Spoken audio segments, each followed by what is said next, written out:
Bukas ang pintuan ng mga taong may mabubuting kalooban, lalo na sa mga taong nangangailangan. Ngunit hindi lahat ng pinatutuloy ay may mabuting hangarin sa iyo at sa iyong itinuturing na tahanan. May ibang gagamitin ng iyong malasakit para dalhin ka sa kapahamakang hindi mo inaasahan.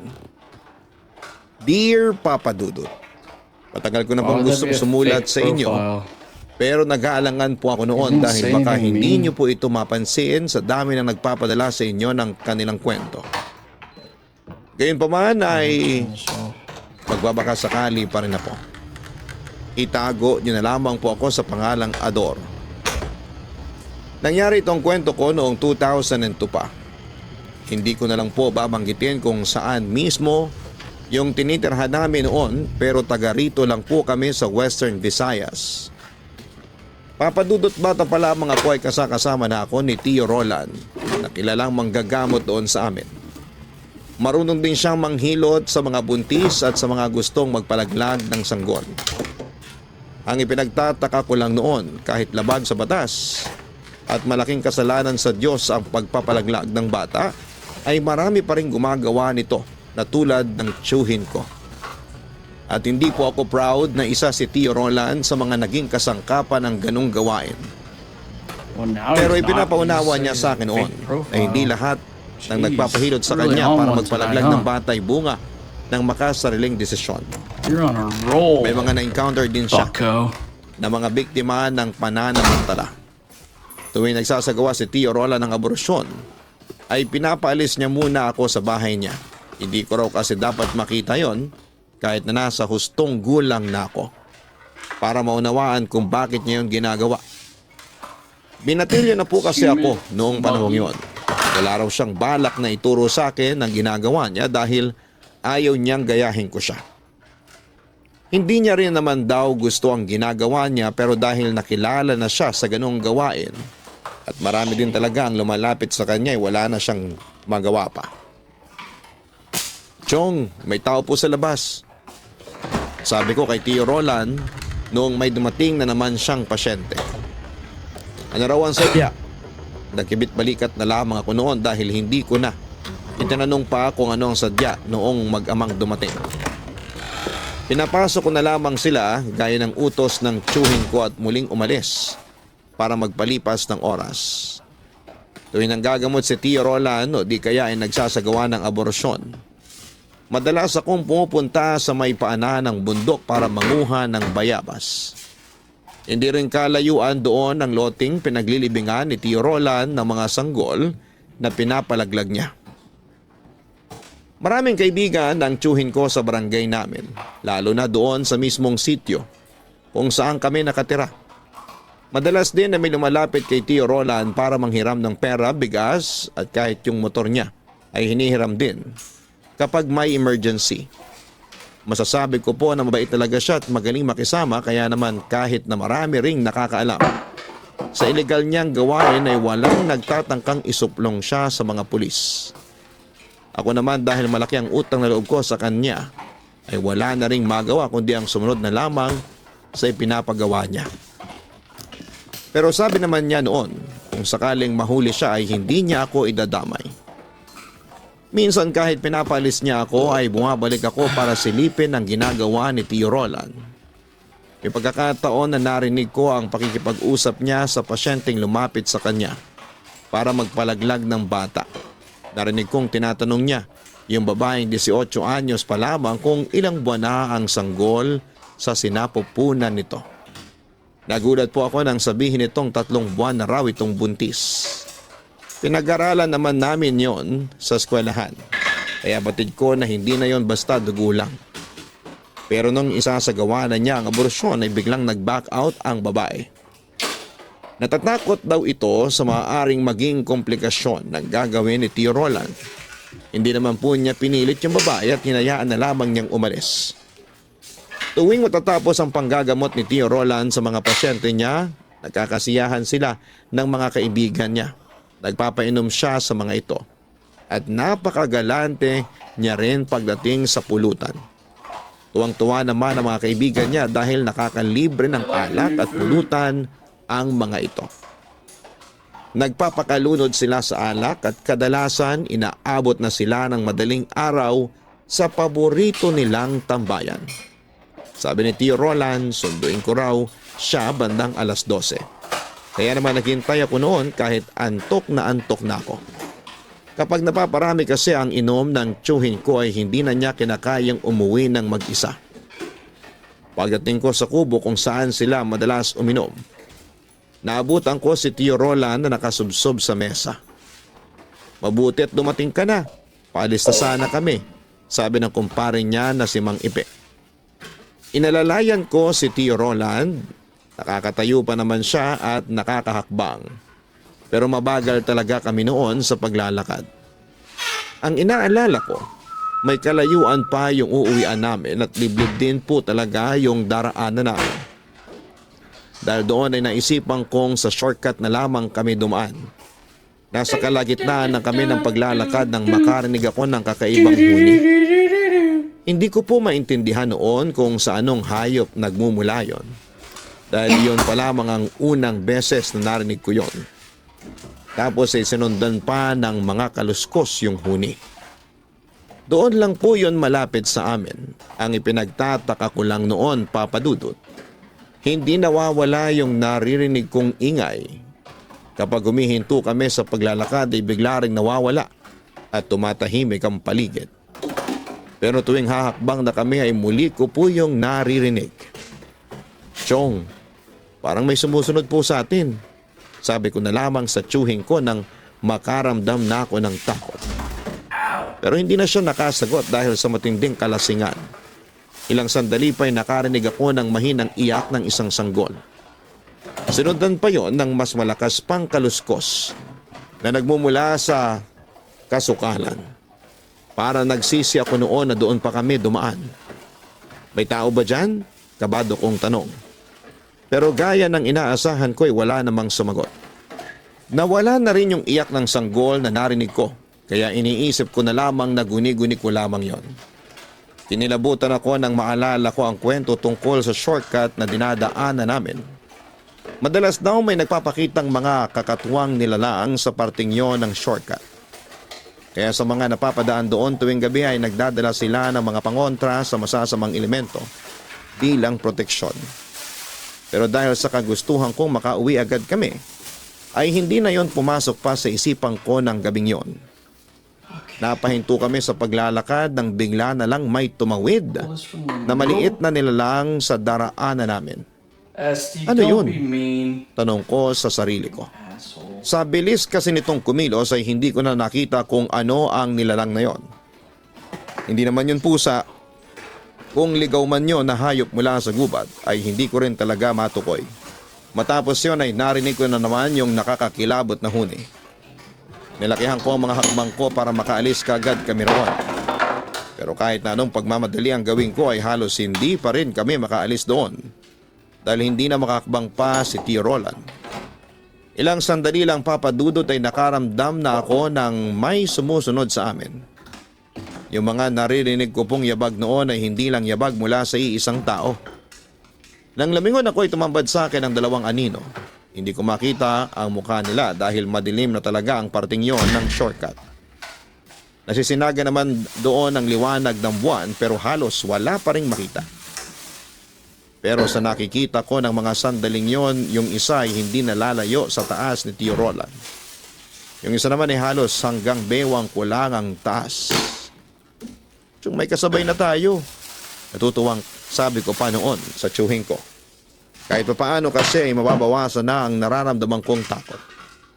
Nang makalapit sa amin yung lalaking sa tansya ko ay kaedad lang ng tiyuhin ko ay tinanong ko siya kung ano ang ginagawa nila sa shortcut. Sabi ng lalaki naghahanap kasi kami ng madaraanan. May pupuntahan sana kami pero naligaw kami ng anak ko. Hindi naman ako nagduda noon sa itsura ng lalaki dahil mukha naman siyang mabait, pati na rin yung batang kasama niya. Isa pa'y mukhang pagod na rin sila sa kakalakad. Gusgusin na ang kasama nitong bata. Napakunot ang noo ko nang mapansin kong kung gaano kabata ang anak nitong pinaglalakad ng wala man lang sapin sa mga paa. Ilang taon na po ba yung anak ninyo? Bakit po siya naglalakad? Sumagot naman ang lalaki at sinabing 2 taon pa lamang yung bata. Bigla akong nakaramdam ng awa. Kung gusto po ninyo ay sumabay na lang po kayo sa amin. Baka kapag nakalabas na po tayo dito sa shortcut, makita nyo na po yung hinahanap ninyo. Sabi ko na lamang doon sa lalaki. Tinanong ko ang pangalan niya at sinabi niyang Edwin daw. Sinundan nila kami ng tiyuhin ko hanggang sa makalabas sa madilim na gubat. Pero ang ipinagtataka ko noon kahit naglalakad na kami papunta sa bahay ay nakasunod pa rin yung mag-ama. Doon ako napalingon sa kanila, Papa Dudut. Tinanong ko si Mang Erwin kung bakit sinusundan pa rin nila kami. Hindi ko alam kung saan kami pupunta, iho. Pagod na at gutom na rin kami ng anak ko kaya sumunod na lamang kami sa inyo. Baka pwede mo kaming painumin man lang, sabi pa nito.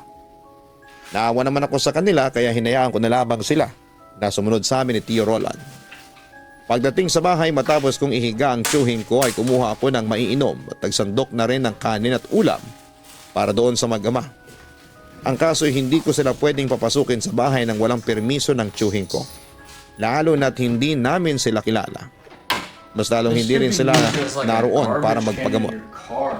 Pasensya na po kayo Mang Erwin ha, pero hindi ko po kayo pwedeng papasukin sa bahay. Baka po kasi pagalitan ako ng tiyong ko. Sabi ko nang iabot ko ang tubig at inumin sa kanila. Mabuti na lamang at may ginawang tambayan ng tiyuhin ko sa labas ng bahay. May pahabang upuan doon na gawa sa kawayan at may bubong din na pawid. Doon ko na lamang muna sila pinatuloy. Kung hindi sana kalabisan iho ay pwede bang dito na lang kami magpalipas ng gabi? Kahit dito lang sa labas. Napaisip pa ako ng mga sandaling yon. Naawa ko sa batang kasama ni Mang Edwin. Malamok at malamig kasi sa labas. Sigurado po kayo? Malamig po rito. Umiti sa akin si Mang Edwin at sinabing ayos lang silang mag-ama roon. Kumuha na lamang ako noon ng isang kumot at unang ipapagamit sa kanila. Hindi naman yon ikakagalit ng tiyuhin ko kung sakali kaya hindi na ako nag-atubili. Nagpapahinga na po ako noon Papa Dudut pero hindi pa rin ako magpakali. Iniisip ko yung mag-amang natutulog sa labas. Baka kasi hindi sila makatulog ng maayos doon sa tambayan namin. Lumalamig na rin ang mga oras na yon, kaya naman nagpasya akong silipin sila. Papapasukin ko na lamang sana sila sa bahay pero nang buksan ko ang pinto ay wala na sila doon. Tanging yung kumot at una na lamang ang naiwan. Saan kaya sila nagpunta? Sa isip-isip ko. Nakonsensya pa ako noon dahil hindi ko man lang sila pinapasok. Kinaumagahan, nagulat na lamang ako nang maabutan ko sa kusina si Mang Edwin at ang anak nito. Mang Edwin? Paano po kayo nakapasok dito? Nagtataka kong tanong. Bago pa man makasagot si Mang Edwin ay pumasok na sa kusina si Tio Roland na may daladalang mainit na pandesal. O gising ka na pala, sabi niya nang makita ako. Sabi ni Tio Roland, hindi ko man lang pinapasok yung mag-ama. Ipinaliwanag ko naman sa kanya ang dahilan pero nagalit pa rin siya sa ginawa ko. Sumingit naman sa usapan si Mang Edwin para ipagtanggol ako sa tiyuhin ko. Pagkatapos ng mahabang sermon ay bumalik na si Chong sa isa pang kwarto sa bahay niya na nagsisilbing klinik niya. Doon niya pinapupunta ang mga nagpapagamot sa kanya. Habang kumakain si Mang Edwin ay hindi ko maiwasang pagbasdan siya. Kitang-kita ko ang matinding pagkasabik sa bawat subo niya. Na parang ilang araw na siyang hindi kumakain. Sa tingin ko ay hindi pa sasapat ang mga inihain ni Tio Roland para sa kanilang mag-ama. Kung hindi mo mamasamain, pwede po bang magtanong? Tanong ko sa kanya. Mabilis siyang tumango habang patuloy nang umunguya. Nasaan po yung asawa ninyo? Bakit hindi niyo siya kasama? Sumagot naman si Mang Edwin at sinabi yung asawa niya mismo ang sana'y pupuntahan nila. Kwento ni Mang Edwin, naglayas ang asawa niya at umuwi muna sa mga magulang nito. Kaya napadpad sila doon. Naniwala naman ako dahil sa expression niya habang nagkikwento sa akin. Hindi na niya sinabi kung bakit lumayas ang asawa niya at hindi ko na rin inusisa pa yon. Nakipagkwentuhan din si Mang Edwin kay Tio Roland at hindi ko alam pero napakagaan ang loob ni Chong sa mga bisita namin. Inalok pa niya mga ito na sa amin na lamang muna makituloy habang hindi pa nakakahanap ng maupahan. At sa gulat ko noon ay ipinagamit sa kanila ni Chong ang kwartong tinutulugan ko. Pero isang gabi lang silang natulog doon. Sinabi namang Edwin sa tiyuhin ko na ayos lang na sa sala sila matulog. Kinagabihan bandang alas 11 ng gabi, naalimpungatan ako nang makarinig ako ng kaluskos mula sa sala. Narinig ko ang paglangit-ngit ng pangsara ng aming bintana. Maingay kasi yon kapag binubuksan at sinasara. Hindi naman ako nag-isip ng kung ano dahil baka naiinitan lamang si Mang Edwin kaya nagbukas sila ng bintana. Kinaumagahan papadudot nang buksan ko ang bintana sa sala.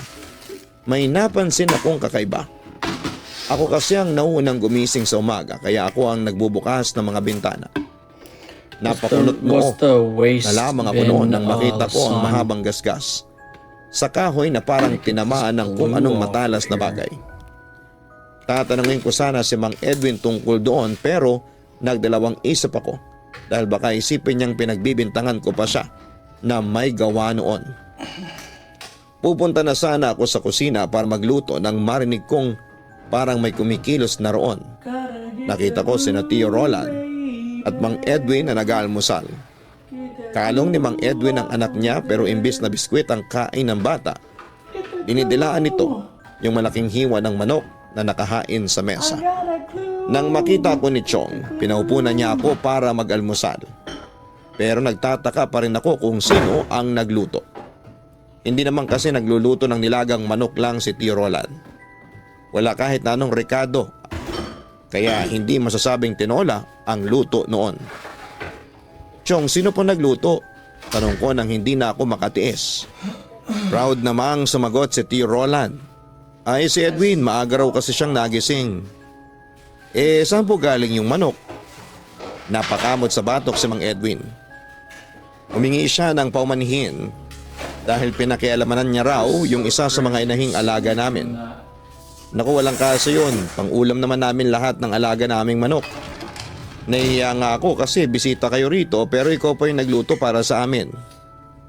Habang nag-aalmusal ay nagkaroon ng pagkakataon si Tio Roland na mas kilalanin pa si Mang Edwin. Marami siyang naitanong dito na direkta naman itong sinasagot. Dahilan upang unti-unting mawala ang pagdududa niya sa lalaki. Sa itsura ng mag-ama ay mukhang nangangailangan nga talaga sila ng matitirhan. Dahil doon ay may nabuong desisyon si Tio Roland. Kung gusto mo ay dito na muna kayo tumuloy hanggat wala ka pang mahahanap na malilipatan ninyong mag-ama. Mag-isa ko lang namang nakatira dito pero minsan may mga dumarating akong pasyente. Nanahimik na lang ako noon at nakinig sa kwentuhan nila. Wala rin namang halaga ang kahit na anong sasabihin ko dahil si Tio Roland ang may-ari ng bahay. Hindi ako ang magpapasya kung patitirahin doon si Mang Edwin. Ewan ko ba, Papa Dudut, pero masama talaga ang kutob ko sa mag-amang yon. Inusisa ni Mang Edwin si Tio Roland nang magkwento ang tiyuhin ko tungkol sa panggagamot niya. Nabanggit din noon ng tiyuhin ko ang tungkol sa mga nagpapalaglag ng bata sa kanya at kung saan niya ipinalilibing ang mga sanggol. Napansin ko noon na naging interesado si Mang Edwin sa pinag-uusapan nila. Kaya naman napilitan na si Chong na ipaliwanag dito ang ginagawa niya. Buong akala ko ay madidismaya si Mang Edwin sa mga nalaman nito tungkol sa hanap buhay ni Tio Roland. Pero napansin ko ang kakaibang kislap sa mga mata nito. Tuwing nababanggit ng tiyuhin ko ang mga bagong silang na sanggol. Malaki ang pasasalamat ni Mang Edwin sa pagpapatuloy ni Tio Roland sa kanila kahit pansamantala lamang. Hindi naman siya nagsisi dahil nakikita niyang masipag ang lalaki. Para kay Tio Roland, hindi rin mahirap para sa kanya na makasundo ang isang lalaking tulad ni Mang Edwin. Masipag ito at marunong makisama. Sa ilang araw na nakakasama namin sila sa ilalim ng iisang bubong ay mas lalo pa silang napalapit sa isa't isa. Kung hindi ko lang alam na straight na lalaki ang tiyuhin ko ay baka naisipan ko nang gusto niyang makarelasyon si Mang Edwin. Linggo noon, Papa Dudut. Magtatanghalian na nang makaalis ang unang pasyente ni Tio Roland para sa linggong yon. Napakunot ang noo ko nang mapansin si Mang Edwin na halos mabali ang leeg sa kakahabol ng tingin sa papalayong lalaki. May problema ba, Mang Edwin? Tanong ko sa lalaki na halatang ikinagulat nito. Naging mailap ang mga mata ni Mang Edwin at mabilis na umiwas ng tingin. Nagdahilan na lamang ito na babalikan ang nakasalang na sinaing sa kusina. Naiwan ang mag-ama sa bahay habang nakikipag-inuman ng tiyuhin ko kina Mang Ipe at Mang Tolites. Kakaupo pa lamang niya roon ay inosisa na kaagad siya ng mga ito. Pare, sigurado ka ba dyan sa pinapatuloy mo sa bahay mo? Mahirap nang basta-basta na lamang magtiwala ngayon. Paano kung may masamang balak yun sa'yo? Sabi ni Mang Ipe. Kinontra naman yon ni Mang Tolites at sinabing mukha namang mabuting tao si Mang Edwin. Hanggang sa mauwi sila sa pagtatalo. Para hindi na yun humaba pa ay iniligaw na lamang ni Tio Roland ng usapan. Ngunit bago matapos ang gabing yon, nagpumilit si Mang Tolites na makilala yung bisita namin. Hindi naman nakatanggi si Chong kaya sinabihan niyang pumunta na lamang si Mang Tolites sa bahay niya kinabukasan. Bandang hapon na nang dumating si Mang Tolites. Matapos siyang ipakilala ni Tio Roland, kay Mang Edwin ay mabilis lang silang nagkasundo. Napahaba na ang kwentuhan nila sa labas. Doon ko naisip ang anak ni Mang Edwin na basta na lamang nitong iniwan sa kwartong tinutulugan ko nang magpa siyang makipagkwentuhan kay Mang Tolites. Nag-alala ako noon dahil baka biglang magising yung bata at mahulog mula sa kama kaya agad ko namang pinuntahan. Pagpasok ko sa kwarto, laking gulat ko nang makitang bakante na yung kama. Wala na roon yung bata, Papa Dudut. Natataranta kong hinanap doon yung bata at laking gulat ko nang makita ko ito sa ilalim ng kama. Nakadapa habang kagat-kagat ang isang malaking daga.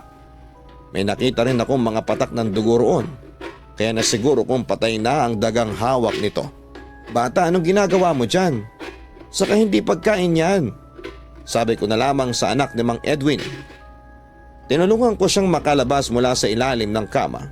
Halos bumaliktad na ang sikmura ko nang makitang may balahibo pa ng daga sa loob ng bibig ng bata. Dahil nahihiya ko noong abalahin sa pakikipag-usap si Mang Edwin, ay nilinisan ko na lamang ang anak niya. Ako na rin na naglinis ng kwarto dahil magagalit si Tio Roland kapag nakitang marumi doon. Mula nang mangyari yon ay napaisip na ako kung ano ba talagang meron doon sa mag-ama. May napapansin na kasi akong kakaiba.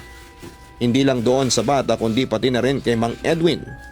Sa ilang araw na nakatira sa amin, ni minsan ay hindi ko siya nakitang kumain ng gulay o kahit na anong hindi karne. Si Chong naman ay tuwang-tuwa pa rin sa kanila at baliwala lang sa kanya kahit nag-request pa ng karne si Mang Edwin. Yun bang sunod lang siya ng sunod, Papa Dudut?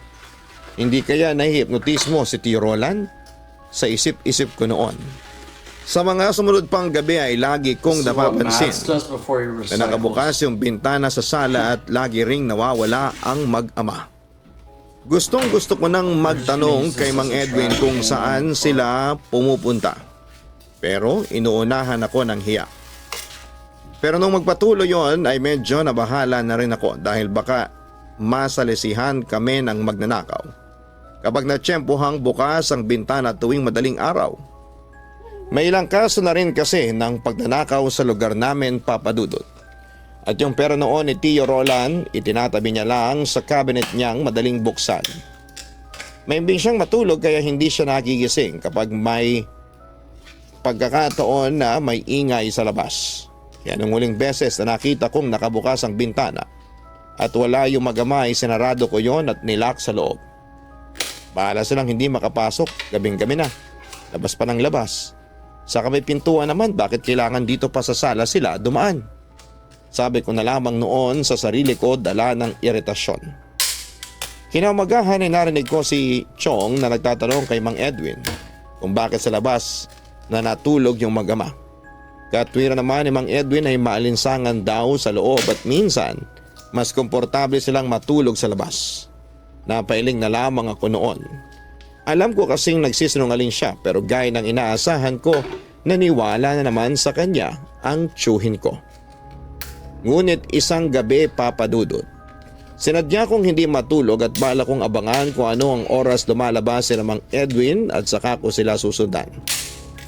Gusto ko kasing malaman kung saan sila pumupunta tuwing madaling araw at bumabalik bago sumikat ang araw. Nakiramdam lamang po ako noon. Pagpatak ng alas 11 ng gabi, nakarinig na ako ng kalusko sa sala. Dahil sinadya kong hindi isarang pinto ng kwarto ko, ay hindi ko na kailangang buksan pa yon. Makakaagaw pansin lang kasi kina Mang Edwin. Kabado ako naglakad ng dahan-dahan papalapit sa pintuan. At doon ko na nga po nakita si Mang Edwin na binubuksan yung bintana sa sala. Ang ipinagtataka ko lang, aligagang-aligaga siya. Tapos ay narinig ko siya na parang umuungol. Yung ungol na parang huni ng isang mabangis na hayop. Nalaki ang mga mata ko nang makita ko yung anak ni Mang Edwin na maliksing tumalon sa bintana. Kasunod noon, yung tunog na parang huni ng palaka. Ngunit ang mas kinagulat ko ay noong bigla na lamang nawala si Mang Edwin doon sa may bintana. Dali-dali akong lumapit doon para makita kung saan sila pupunta, pero muntik na akong mapasigaw nang makita ko yung napakalaking ibon sa harapan ng bahay ni Tirola na bigla na lamang lumipad papalayo. At kung hindi ako nagkakamali, may maliit na nilalang na nakasakay sa likuran nito. Napantanda na lamang ako noon dahil sa takot. Sino Mang Edwin ba yun? Pero bakit naging gano'n ang itsura nila? Tanong ko noon sa sarili ko. Aswang, yun ang unang pumasok sa isip ko. Posibleng ang mag-amang pinatutuloy ng tiyuhin ko sa bahay niya ay parehong aswang. Doon ko napagtagpi-tagpi ang mga napapansin ko sa kanilang mag-ama. Yung hilig nila sa karne, yung pagluluto ni Mang Edwin ng walang halong rekado. At yung nakita kong ginagawa ng anak niya sa ilalim ng kama. Dahil doon ay nag-isip ako ng paraan kung paano ko makukumpirma na aswang nga si Mang Edwin. Nagtanong-tanong ako sa mga kakilala ni Tio Roland. May alam din naman ng tiyuhin ko pero hindi ko magawang magtanong sa kanya dahil nasa ilalim pa siya ng hipnotismo ni Mang Edwin. Nakausap ko si Mang Osme. Sabi niya titigan ko raw yung pinaghihinalaan kong aswang. Kapag baliktad daw ang refleksyon ko sa mata nito ay doon ko makukumpirma na aswang nga ito. Pero dahil may pagkamailap si Mang Edwin, sinabi ko kay Mang Osme na mahirap yung gawin. Dahil doon ay may ibinigay siya sa aking langis na nakalagay sa maliit na bote. Yung bote na kasing laki lang ng pinaglalagyan ng mga gamot na ini-inject. Tapos may tali pa yon. Tinanong ko si Mang Osme kung para saan yon. At ang sagot niya ay lana ang tawag doon. Kapag kumulo raw yung langis, ibig sabihin ay may aswang sa paligid. Itinabi ko na lamang ang lanang ibinigay ni Mang Osme. Pauwi na po ako noon sa bahay at medyo kinakabahan pa ako noon dahil gusto ko talagang subukan kung gagana yon kina Mang Edwin. Pero habang naglalakad ako ay narinig kong nag-uusap si Mang Tolites at yung pinsan nitong barangay Talod.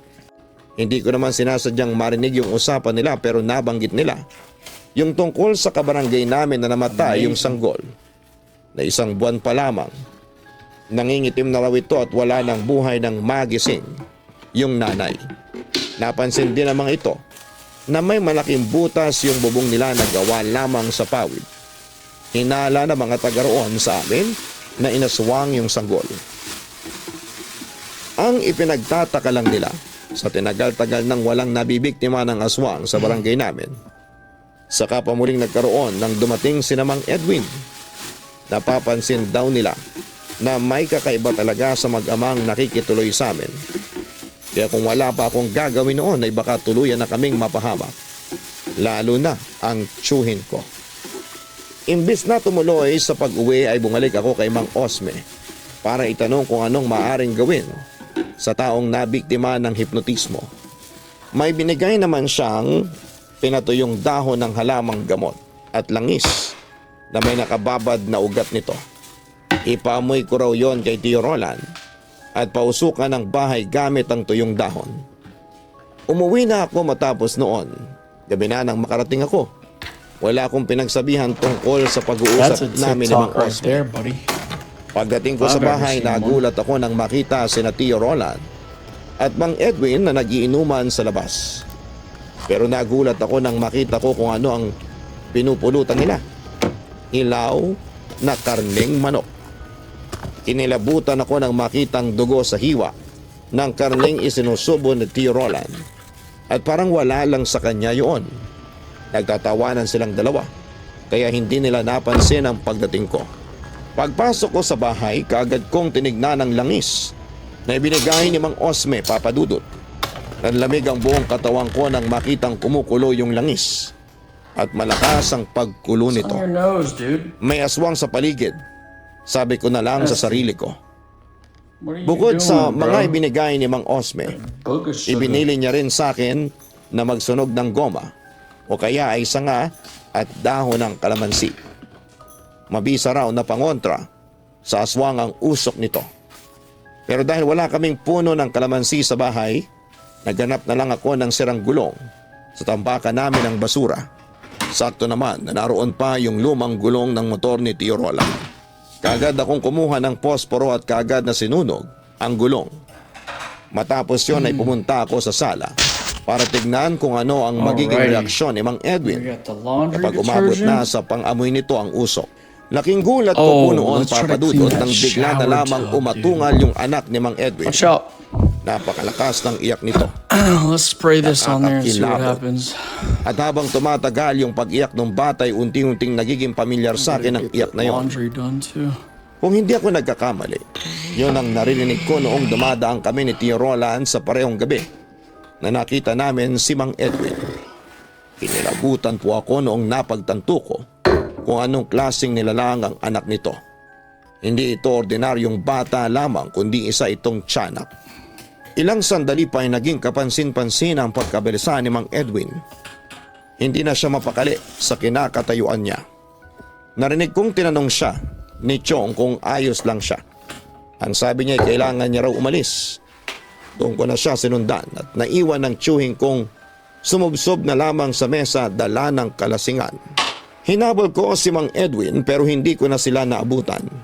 Pero habang naglalakad ako noon, narinig ko na lamang na may nagkakagulo. May nakakita See raw how sa it's like malaking ibon stuck on there? at may kasama pang maliit na nilalang. Parang sanggol daw ang itsura. Mukhang yun na nga si Mang Edwin.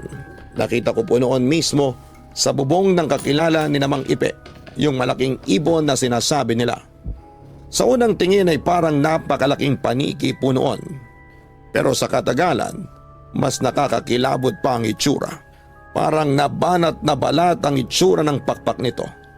Hindi ko makita ang mukha dahil masyado nang madilim noon. Ilang sandali pa ay nakita ko na lang si Mang Ipe na may dalang garapong puno ng asin at walang pangiming naghagis nito sa bubong.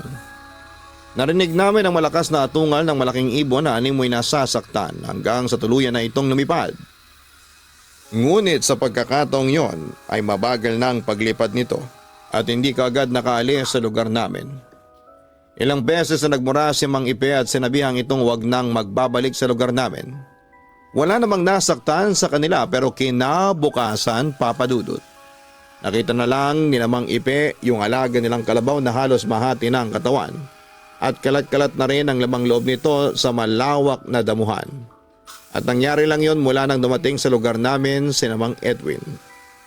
Ang ipinagtataka ko noon, kahit nakalayo na si Mang Edwin ay hindi pa rin nawawala ang epekto ng hipnotismo nito sa tiyuhin ko. Kaya naman ginamit ko na sa kanya yung ibinigay sa akin ni Mang Osme. Nawalan siya ng malay matapos malanghap yung usok. Nang sunugin ko kasi yung tuyong dahon at pinatakan ko rin ng langis para mas epektibo. Doon lang bumalik sa wisyo si Tio Roland nang muli siyang nagkamalay. Takang-taka siya kung anong nangyari at hindi siya makapaniwala nang sabihin ko sa kanya na aswang si Mang Edwin at ang anak nito. Hindi niya ako pinaniwalaan noong una at sinabihang nag-iimbento lamang. Pero nang makausap niya si Mang Ipe at Mang Tolites, saka lang siya naniwala na naging biktima siya ng hipnotismo ni Mang Edwin. Hindi na po namin sila nakita sa barangay namin matapos ang perwisyong ginawa nila. At sa tagal na rin po ng panahong lumipas ay nakalimutan na rin ng mga taga roon sa amin ang mga nangyari. Sa ngayon, Papa Dudut, ay may sarili na akong pamilya. Look at that. Umanaw na rin po ang tiyuhin ko noong kasagsagan ng pandemya. Algae everywhere. Pero bago pa man siya mawala, ay itinigil na niya ang hindi magandang gawain niya noon. Naisip niya kasi na baka karma niya yung naranasan niya kay Mang Edwin. Dahil sa nangyari, naging maingat na po ako sa pagtanggap ng mga bisita at yung mga nakikituloy na hindi naman namin kakilala. Hanggang dito na lamang po ang aking kwento, Papa Dudut. Sakali man pong mapili niyo ito, ay ipagpapasalamat ko po ng sobra. Lubos na gumagalang, Ador. Lahat ng hindi magagandang bagay na nagawa natin ay may balik po sa atin. Kadalasan ay dumarating ito sa pagkakataong hindi natin inaakala. Kaya kapag alam nating masama, kahit gaano kalakas ang tukso, mas makabubuting iwasan na lamang natin ito. Maraming salamat sa pagbabahagi mo ng iyong kwento, Ador. Alam kong hindi madali sa iyo ang magbahagi ng ganitong kwento. Pero hindi ka nagdalawang isip kahit na masakit din para sa iyo ang pagkawala ng tiyuhing tumayo na rin bilang magulang mo. Mula nung binatilyo ka pa lamang, ipagpatuloy mo lang ang laban mo sa buhay. Dahil yung katatagan mo ay nabuo na yan sa iyo dahil sa tapang na ipinakita mo sa iyong kwento. Minsan yung akala natin na simpleng karanasan lang ng isang tao ay may malaki palang epekto sa kanilang pagkatao. Lalo na kung ito'y isa pa lang What? nakakatakot Fixed title. na karanasan. Title's fine. Huwag kalimutan na hanapin ang Kaistorya Horror YouTube channel. Ang link po ng channel na yan ay makikita sa suggestion sa primary channel kong ito. Ito po ay ang aking pangalawang channel na nag-upload ng mga nakakatakot na mga kwento. Ang pangalan po ng channel ay Kaistorya. Ganon din ang Gian Gianna Vlogs, ang aming pong family vlogs. Sana po ay makapag-subscribe na po kayo dyan, ha? Gian Gianna Vlogs. Sana po ay makasama namin kayo. Maraming salamat po sa inyong lahat. Sisikapin po natin na makapag-upload bukas ng panibagong kwento sapagkat tayo po ay masama ang pakiramdam. Kung hindi po tayo makapag-upload ng bago, ay baka magkaroon po tayo ng rerun para ako po ay makapagpahinga. Maraming salamat po sa inyong pangunawa. Shit is potent. Magandang gabi sa inyong lahat. Tawagin niyo na lamang po ako sa pangalang Alita. Taga Iloilo pero nakatira at nagtatrabaho ngayon dito sa Kamuning, Quezon City. Mahilig ako makinig ng mga horror stories, lalo na yung mga true to life. Nakaka-relate kasi ako kapag napapakinggan ko yung mga It's saying karanasan nila Arc at paano Raiders? sila Are you nakamove fucking on. kidding me? Sa katunayan, Papa Dudut, ay nakikinig din ako sa isa mo pang channel, ang Kaistorya Horror Channel, na narrated by Jason Steele. Meron din kasi akong karanasan na ewan ko lang kung paniniwalaan ninyo. Marami na akong napakinggan na Papa Dudut stories at kaistorya ng mga kwento tungkol sa aswang pero wala pa akong narinig na kwento na nagtatampok sa isang bagay. Bro. Pues, Fuck yun ang the babahagi ko sa inyo. Sa lahat ng mga nilalang mula sa kanluran ng Visayas, ang bagat ang pinakakakaiba. Ito ay may kakayahang magpalitan It's nyo just at chatting, maaari silang Mom. What are maging you talking kasindak-sindak na about? hayop na may malaking sukat o iba pang nakakatakot na pangitain gaya ng paglutang ng kandila o ng ataol. Mararamdaman sila sa mga mapanglaw na lugar. Hindi na kakaiba na makita sila kung kabilugan ng buwan o kung madilim ang langit sa gabi matapos ang kaunting patak ng ulan. Kalimitan sila ay hindi mapaminsala gaya ng nabanggit sa itaas na anyo ng mga alagang hayop. Ngunit huwag magpapakampante dahil may mga ilang ring dapat na alalahanin. May mga bagat na alaga ng ilang kagilag-ilalas na nilalang at kung makakalimutan mo, ang mga ito ay pagagantihan ka ng mga bagat para sa kanilang amo. Nagiging delikado rin ang mga bagat sa mga pagkakataon na sila ay masasaktan. May nagsasabi rin na ang ilang mga aswang ay ginagayang anyo ng mga bagat. Kadalasang nakatayo ang mga ito ng Since you've been ang out, buhok ay some nakatirit margaritas or at ang something. muka ay sadyang nakakatakot, habang ang mata nito ay nakatingin lang sa harapan. Kailangan tandaan ang tungkol sa bagat at aswang. May mga pagkakataon na ang mga bagat na aswang ay may mga aswang na ginagaya ang anyo ng mga bagat. Sa mga nakatagpo na ng totoong bagat ay alam nila na karaniwan itong nananakot I've got to wipe ng this mga off. I can't nag-iisang just spray it manlalakbay. down. May ilang bagat na naghahabol o nakikipagbuno sa mga takot na dayo. Kung makipagbuno ang bagat, dapat nagawin ng biktima ay kagatin ang hinlalaki ng bagat hanggang sa huminto ito at magmakaawa na palayain na siya. See how May ilang I ring keep my- kwento na nagsasabing naduduwag o humihinto ang bagat sa pamamagitan ng pagbate rito na parang kakilala. Sa ganitong paraan ay nalilito ang nilalang kaya nahihirapan itong gumawa ng kilos. May narinig akong kwento kung saan ay nag-anyong malaking aso ang isang bagat at hinarang ang mga manlalakbay na dumaraan sa puok nito isang gabi. Wala namang napahamak sa pagkakaalam ko at hindi rin nagtagal. Umalis na rin ang mga bagat at naghanap ng mga bagong lugar na paglalagiman. Pagkatapos ang lahat ay hindi ko pa rin alam kung ano ang itsura o anyo ng totoong bagat. At wala ring nakakaalam sa gagayahin at gagamitin itong anyo. Samantala una ako naka-experience ng bagat noong 10 years old ako. Kasama ko noon ang kapatid kong si Ate Giselle na 15 years old ng mga panahong yon. Nakatira pa kami noon sa bukid and malayo talaga sa paaralan kaya nilalakad pa namin pababa ng mundok kapag pupunta ng paaralan at ganon din sa pag-uwi. Natatandaan ko papadudot na nakauwi kami noon ni Ate Josel mga bandang 6 p.m. na kaya medyo madilim na yon. Ginabi kami kasi nagkaroon kami ng practice sa school grounds bilang preparation sa darating na Foundation Day. Kaya hinintay pa ako ni Ate Josel para sabay na kaming umuwi. Habang naglalakad kami, parang may bumubulong kay Ate Giselle na kumuha ng mga bato at yun ang ginawa niya. Nakita ko yon at tinanong ko siya, para saan ang bato? Usisa ako habang nakatingin sa mga bato habang pinapasok yon ni Ate Giselle sa kanyang dalang bag. Ewan ko Alita pero parang kinakabahan ako. Mabuti na yung may dala akong mga bato. Para kung sakaling may umatake sa atin may pandepensa tayo. Sagot ng nakatatanda kong kapatid sa akin. Habang naglalakad kami, biglang may humarang na malaking aso sa amin, as in lumundag ito mismo sa harapan namin.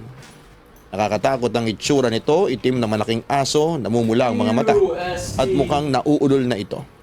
Sa sobrang taranta ni Ate Giselle, kinuha niya ulit ang bato sa kanyang bag at binato niya ang aso. Bigla namang nagtago sa mga puno yung aso, pero ramdam ni na Ate Giselle na nagmamasid pa rin ang aso sa amin. Sa sobrang takot namin ng kapatid ko ay nagtatakbo kami pero papadudot ramdam talaga namin ang pagsusunod din ng aso sa amin. Hanggang sa huminto kami noon nang maramdaman naming hindi na sumusunod ang aso. Grabe Alita, ngayon lang ko nakakita ng ganong klase ng aso, sabi sa akin ng aking kapatid. Ate, parang hindi yata aso yung nakita natin. Kinakabahan ko namang sabi sa kanya. Narinig ko kasi yung kwentuhan nila mama at yung kapitbahay nating si Aling Sion. Marami daw bagat sa lugar natin. Dagdag ko pa. At dahil first time yatang narinig ni Ate Giselle ang salitang bagat, ay napakunot noo siya ng noo. Bagat? Ano yun? Tanong niya sa akin. Pero bago ko pa masagot ang tanong ni Ate Giselle ay nagulat na lamang kami nang biglang lumundag ulit sa amin na ang malaking asong itim. At napagtanto namin kinalauna na ito ay yung kaninang asong binugaw namin ni ate. Nagalit pa ito sa amin. Mamayang kaunti papadudot ay nagulat na lamang kami nang biglang tumayo ang malaking asong itim. Tumayo ito na parang tao tapos ay unti-unting nagbago ang anyo nito. Nakatulala lamang kami noon ni Ate Giselle kasi hindi kami makapaniwala noon sa aming nakita hanggang sa nawala na ng tuluyan ng asong itim at napalitan ito ng isang lalaking malaki na ang pangangatawan. May itim, matangkad at pulang-pulang kanyang mga mata. Nanlilisik itong tumingin sa aming magkapatid at bigla naman akong natauhan kaya hinila ko si Ate Josel noon at sabay kaming tumakbo palayo sa nilalang na nagpapalit ng anyo. Habang tumatakbo kami ay may kinuha si Ate Josel mula sa kanyang bag at nagulat ako. Nang abutan niya ako ng garam, isang matalas na tool na madalas na ginagamit sa garden o sa palayan. Agad ko yung kinuha at binilinan ako ng kapatid ko na gamitin ko raw yon na pandepensa kapag naabutan kami ng bagat na nooy hinahabol kami. Buti na lamang at hindi kami naabutan ng nilalang na yon at nakarating kami sa aming bahay kung saan ay agad kaming nagsumbong kay Lola. Ang sabi naman ni Lola ay yung nakasalubong daw namin na ganyong aso ay ang kilalang bagat na aswang daw doon sa lugar namin. Matagal na raw itong hinahunting ng mga aswang hunters sa barangay namin. At buti na lang daw at nakatakas kami sa halimaw na yon. Bagamat disoriented, nagpasalamat pa rin ako noon sa Panginoon kasi walang nangyaring masama sa amin ni Ate Josel. At nakauwi pa rin kami ng ligtas sa bahay. Pero simula noon ay hindi na kami nagpapagabi. Alas 5:30 pa lamang ay nasa bahay na kami. At kapag matutulog na kami ay hindi kami nagbubukas ng bintana kasi natatakot kami na baka pasukin kami ng bagat, aswang o 2-in-1 na bagat na aswang pa. Papadudot yung traumang inabot namin noong gabing yon ay nadala ko hanggang sa nakapag-asawa na ako. Pilit kong binubura sa utak ko ang nangyari sa amin ng kapatid ko pero kahit na anong gawin ko noon, ay madalas ko pa rin napapanaginipan ang nilalang na nakita namin. Samantala, taong 2019 ay hindi ko akalain na may mangyayaring kababalaghan ulit sa buhay ko. Buntis ako sa asawa kong tawagin na lang natin sa pangalang Jojo. 26 years old at tumira pa rin kami noon sa Iloilo. Bali 3 months na akong buntis nung mangyari sa amin ang hindi inaasahan. Natutulog na kami ni Jojo nang magising ako sa masangsang na amoy. Ginising ko ang asawa ko kasi sobrang baho talaga. Nang magising siya ay agad kong sinabi na may naaamoy akong mabaho at sumasakit yung tiyan ko. Nung tatayo na sana si Jojo para buksan ang ilaw ay biglang may kumatok sa aming pintuan. Napakalakas noon. Napasigaw yung asawa ko. "Sino ba yan? Gabi na!" Aniya. Ngunit walang sumasagot. Bagkos ay may narinig kaming mga umaangil na baboy sa labas. Napamura yung asawa ko ng mga sandaling yon. "Lintik Alita, inaaswang yata tayo." Naibulalas pa niya. Nanginig na ako nang marinig ko yon, si Jojo naman ay kumuha ng itak at tumabi sa akin. Oh my God. Ramdam ko sa kilos niya na natatakot din siya pero hindi niya pinapahalata para hindi ako matakot. Hanggang sa may narinig kami sa aming bubong na parang may sumampa. Kitang-kita namin yung bakas ng yabag sa bawat paglakad ng nilalang sa bubong at kumakaluskos na ito. Kumuha si Jojo ng bawang at itim na tela at nilagay sa tabi ko. Naglagay din siya ng balikad na walis tingting sa bintana at pintuan upang hindi daw ako makita. Halos hindi kami nakatulog ng gabing yon. Hanggang sa napansin naming tumahimik na ang paligid at inakala namin ni Jojo na tapos na ang lahat. Sa kabilang banda ay naisipan kong sumilip noon sa isang malit na butas sa nakasarang bintana namin. Kaso'y nagulat ako nang makita ko nakatayo sa labas ng bintana ang isang nilalang. Pero mukhang hindi niya alam na nakatingin ako sa kanya. Hindi ako pwedeng magkamali, yung nilalang na yon ay kaparehong-kapareho ng nilalang na nakita namin noon ni Ate Josel. Posible kayang isang bagat o bagat na aswang ang umaatake sa amin ngayon. Mamayang kaunti ay nakita kong nagpalit ng anyo ang bagat o aswang na yon hanggang sa naging isang malaking baboy damo siya na kulay itim ay patakbong umalis sa aming bahay. Pagkatapos noon ay hindi na kami nakatulog pa ng asawa ko. Samantala kinaumagahan habang naglilinis kami ni Jojo ng aming bakuran ay nakita naming dumaan yung mga mag-amang nakatira sa bundok. Kilala namin Can't sila, even tell there mga was mold. mababait ito. Yeah, Lagi true. kaming kinukumusta ng mga ito How pag clean dumadaan it sa amin. Tawagin na lang natin silang Mang Juan at True. Kulas. "Kumusta na, Jojo? Hindi ba kayo natake ng bagat dito?" Tanong nito sa amin. "Naku, inatake kami kagabi. Alam niyo na, buntis ang I gotta asawa ko. sand it down a little Pero bit. hindi You namin know alam what I kung mean? aswang ba o bagat ang umatake sa amin." Kwento ni Jojo sa kanila. "Aswang na bagat yun. Inatake din kami kagabi. 2 alaga kong baboy ang nilapan nila kagabi. Kaya nga bumaba kami ngayon sa bayan para bumili ng mga pangontra, ang sabi pa ni Mang Juan. Tumingin naman sa akin si Kulas na anak ni Mang Juan. Naku Ate Alita, mag-iingat ka. Hindi titigil ang mga aswang at bagat hanggat hindi nila nakakain yung bata sa sinapupunan mo. Nito. Kinilabutan naman ako sa aking narinig. Pagkatapos noon ay umalis na ang mag-ama. Papadudot sa loob ng 5 buwan ay palaging ganon ang nangyayari. May kumakalusko sa bubong at may maririnig kaming baboy o aso sa aming bakuran. Kaya bago magtakip pa sili, may naghahagis ang asawa ko ng asin sa bubong at bawang. Ganon din ang ginagawa namin sa mga bintana at pintuan. Minsan may rumoronda na mga barangay tanod sa lugar namin kaya minsan ay payapa kaming nakakatulog. Pero dahil sa layo ng lugar at medyo liblib na, madalas ay hindi kami naiikutan.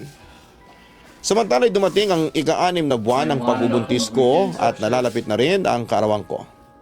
Inimbitahan namin lahat ng mga kamag-anak namin at ganoon din ang pinsan ko na nasa Metro Manila.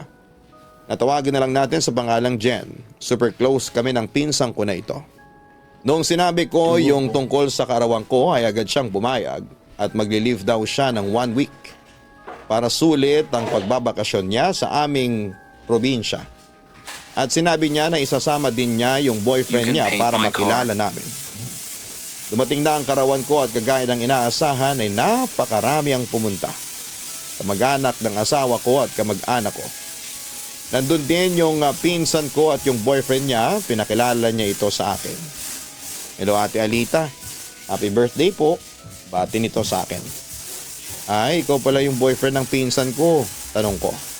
Opo, usad nito. I might change color Ate, next year. siya si My Efren, paint is boyfriend ko. doing too Same hot. age kami. Coming to 20 na rin siya.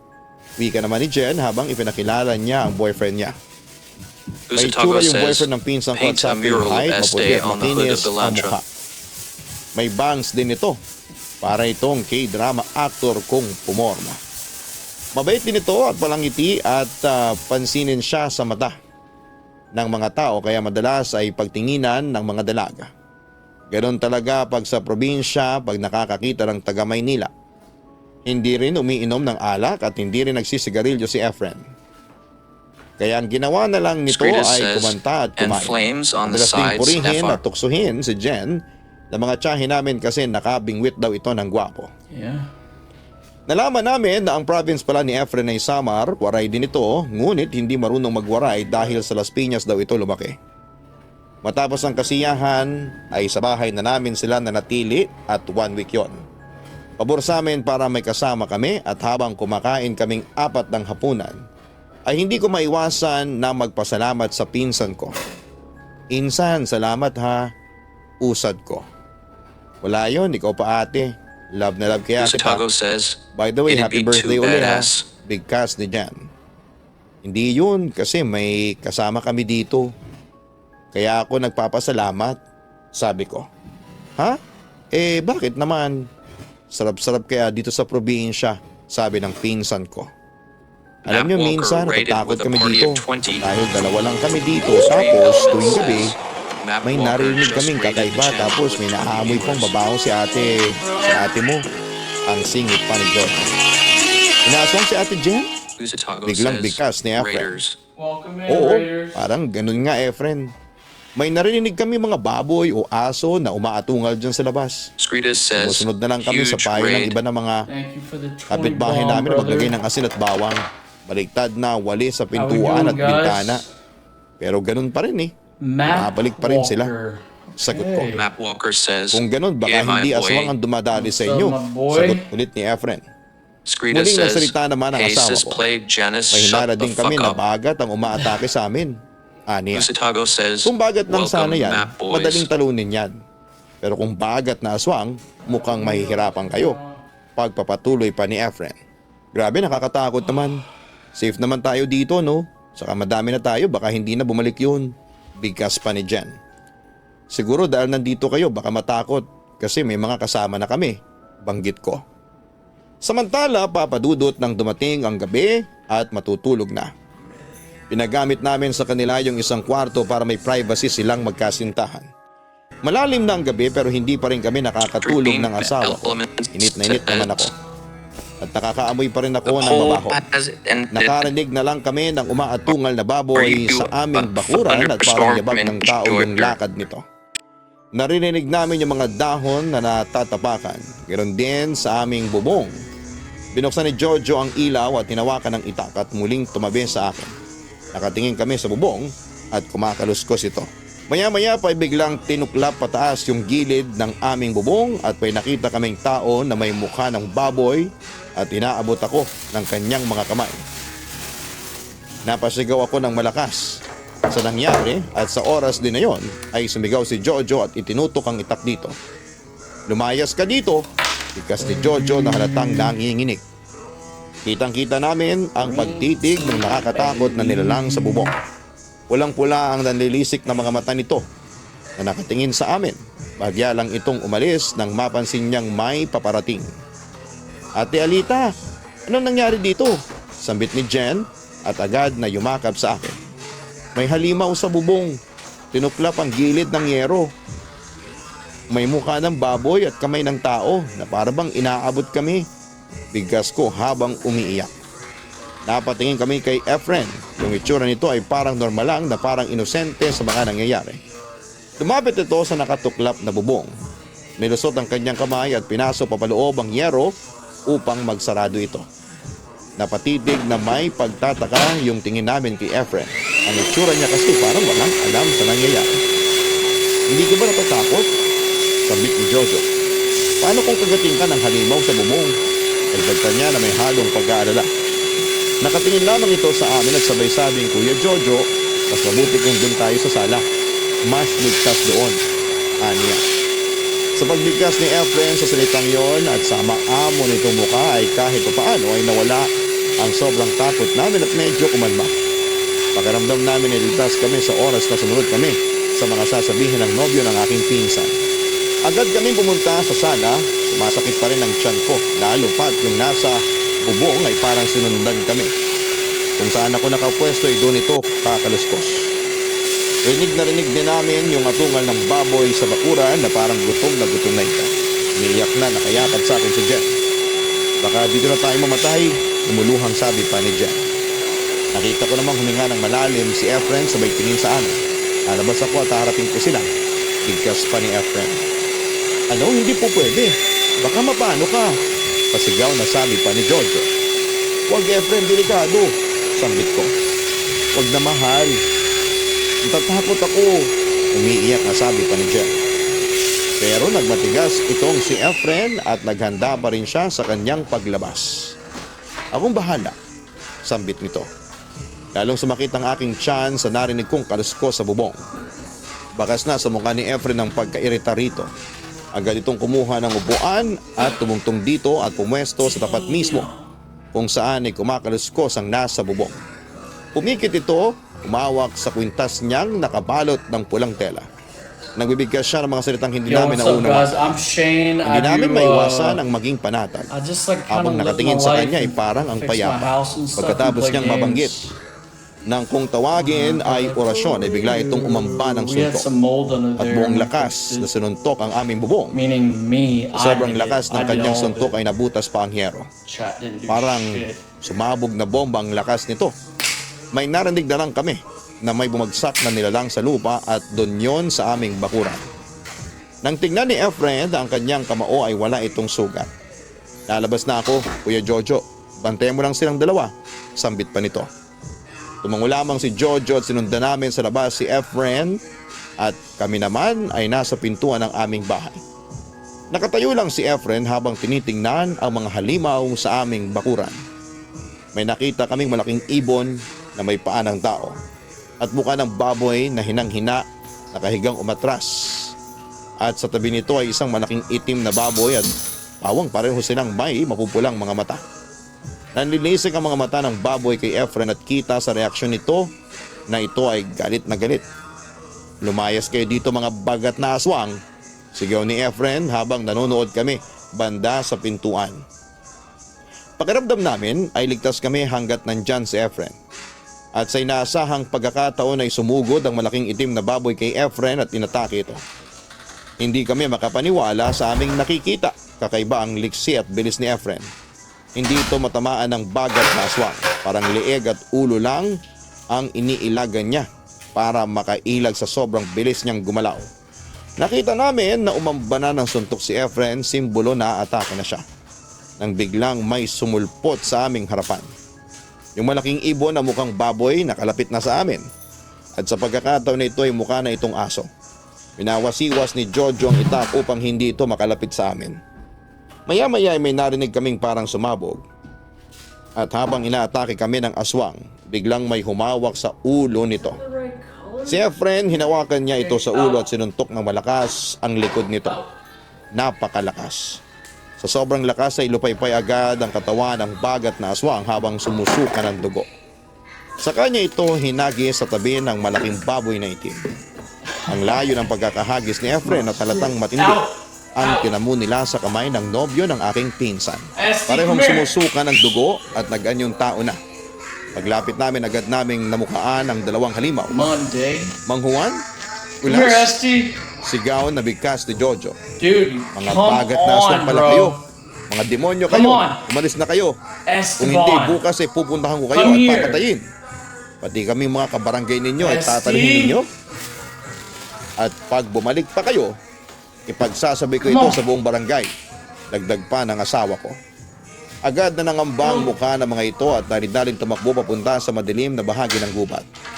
Pinapasok na namin si Efren at lubos ang aming pasasalamat dahil sa pagliligtas niya sa amin. Agad na rin naming tinanong kung paano niya yun ginawa. Sinabi lang niya na meron daw siyang mutya na kung tawagin ay ngipin ng kalabaw. Pinamana daw ito sa kanya ng kanyang lolo noon bago ito nawala. At tinuruan daw siya ng orasyon para mapakain ito. At bago siya lumaban ay pinapakain niya ito ng orasyon para maging mabisa. At pag-amin niya nito, ito ang unang pagkakataon na nasubukan niya yon at sa mga bagat pa. Kaya siya mismo ay nabigla sa mga nangyari. Samantala isang linggo din silang nagtagal sa amin at hindi na bumalik pa ang mag-ama. Wala na ito sa kubo nila at kumalat na sa barangay na sila ang bagat na aswang na nang pepeste sa bayan namin. Makalipas ang isang linggo ay bumalik na sila sa Metro Manila. Kami naman ay lumipat na rin sa Metro Manila. Makalipas ang 3 buwan, pagkapanganak ko dahil na rin sa takot na baka may aswang o bagat na muling umatake sa amin. At para malapit sa aming mga kamag-anak at dito nga kami napadpad sa Kamuning, Quezon City. Lumipas naman ang ilang taon ay napag-alamang ko sa pinsang ko na si Jen na naghiwalay na daw sila ni Efren. Natanong ko din sa kanya kung ano ang dahilan. Nabanggit naman niya na may iniibig na siyang iba. At nang aminin niya raw ito kay Efren ay bakas daw sa mukha nito ang sakit. Pero dahil sa pagmamahal nito sa kanya ay tinanggap na lamang nito ang nangyari at hinayaan na lamang si Jen. Uling balita ko kay Efren ay nag-ibang bansa na ito at nakapag-asawa ng isang babaeng foreigner. Napakaganda daw ng asawa nito at meron na raw silang anak.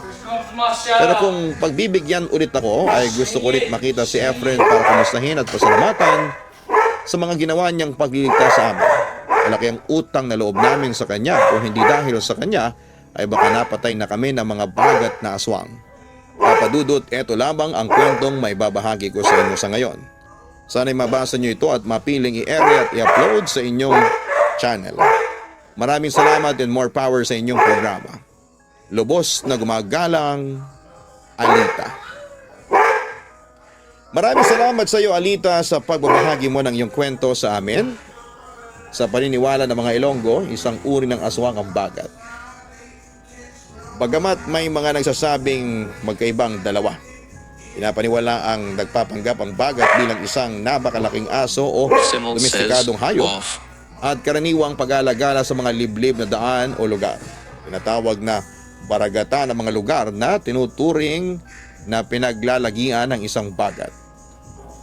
Sa iba na mga salaysay ng mga Ilonggo, ang isang bagat ay maaring alaga ng isa pang mas malakas na sobrenatural na nilalang. Nanlilisik ang malalaking mata ng isang bagat at gumagawa ng ingay o tunog na masasabing mula sa isang malaking nilalang o mula sa pagaspas ng kanyang mga pakpak kapag nasa tunay na anyo. Karaniwang siyang nagpapakita kapag kabilugan ng buwan o sobrang madilim at umaambon sa panimula ng gabi. Sinasabing hindi naman umaatake ang bagat maliban kung sasaktan o nagugutom. Kapag umatake, ang panlaban sa bagat ay isang latigo na gawa sa buntot ng pagi. Maaari namang gamitin panlaban sa bagat ang itak, ngunit mahirap itong gamitin kapag napakadilim. Sa makabagong panahon, marami na sa atin ngayon ang hindi naniniwala sa mga aswang o mga nilalang ng dilim. Hindi ka naman pinipilit na maniwala sa mga ito. Pero tandaan mo, palagi kang mag-iingat lalo na kung dadayo ka sa lugar na hindi mo kabisado o ngayon mo lang pupuntahan. Dahil hindi mo alam kung ano ang kapahamakan ang naghihintay sa iyo doon. Hanapin ang Kaistorya Horror YouTube channel para sa nakakatakot na kwento na ina-upload namin Scrida says, araw-araw. him going to Muli, bake ang cookies hahanapin niyo po ay Kaistorya Horror YouTube channel. Ang link po niyan ay makikita rin po sa homepage ng channel. Don't even try to stop me. Likewise, mag-subscribe din po kayo sa Gian Gianna Vlogs. Ang vlog po namin ng aming pamilya. Sana po ay makilala namin kayo sa pamamagitan ng inyong panonood at pagkukomento sa aming weekly family vlogs.